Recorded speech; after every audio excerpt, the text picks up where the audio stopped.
Good day, global citizens. Thank you so much for joining us for another episode of Dr. Fajambala's Opinion.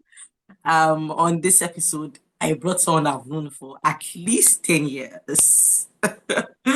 Yes, and he's a senior colleague, and I'm happy he has moved across US, China, and Nepal, and has impact, especially in the world of neurology. And I'm happy he's here to simplify and discuss his publication to us. So, global citizens, let's have a sit. And please join me to welcome Dr. Bivek Singh Rathore. Dr. Bivek, how are you doing? I'm fine. How are you? I'm good, Dr. Vivek. It's an honor to have you. If someone told me more than 10 years ago that someday you are going to bring on Dr. Vivek to discuss any of the publication, I'll be like, which on where, on which platform? So I'm happy we could work like this, and I'm so fulfilled that this is coming true. Psychology as a field will disappear and be replaced with neurology. I believe they are both important. Yeah, I think both are important and both have their own area of exploration that both fields are equally important because neurology and psychology they have to work together. But the statement that you told was um, only 10% of the things we know because there are many more things in neurology that we researchers and doctors are still looking into.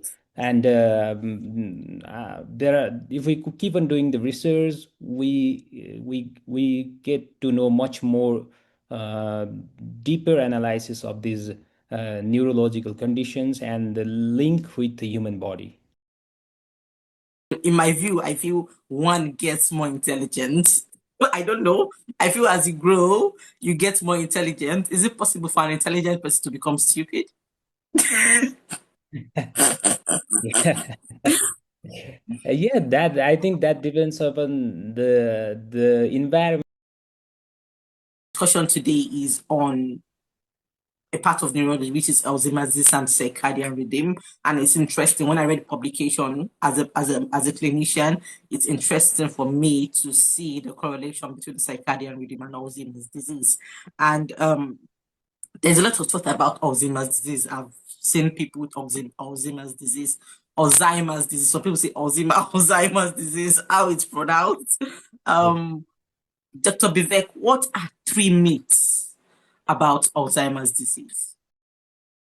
That are ongoing. But what we know about the circadian and the Alzheimer's is circadian rhythm, it is affected in the patient with Alzheimer's.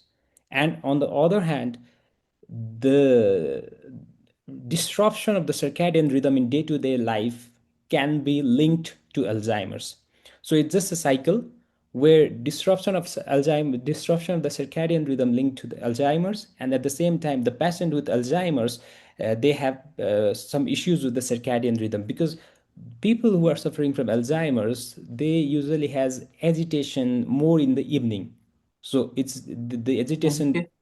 yeah, growing in by the end of the day, like they get more agitated during the evening. They have a fragmented sleep, they cannot sleep properly, and there's a problem with the sleep. There is a more agitation and confusion in the evening, and these all are again linked to the circadian rhythm, because circadian rhythm is not just the rhythm that controls the sleep.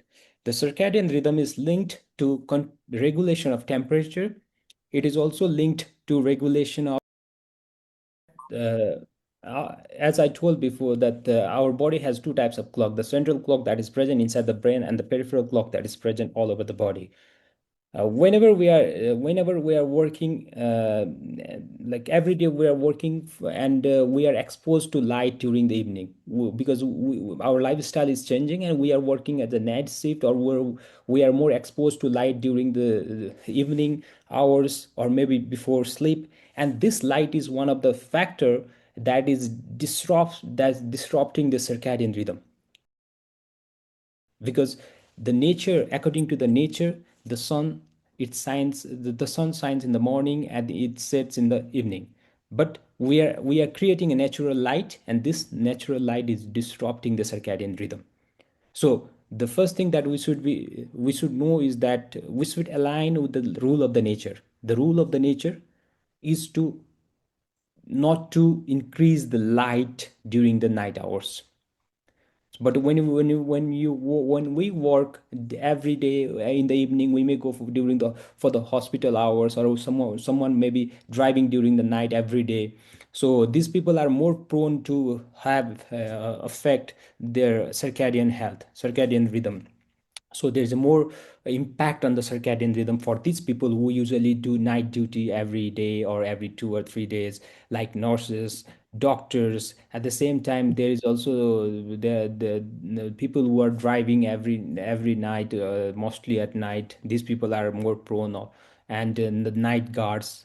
So anyone who is working usually during the night, or who is exposed to light during the night hours, these people has higher chance of circadian disruption. And circadian disruption is again linked not just to Alzheimer's, it is also linked to diabetes, it is linked to metabolic diseases, it is linked to obesity, and many more diseases.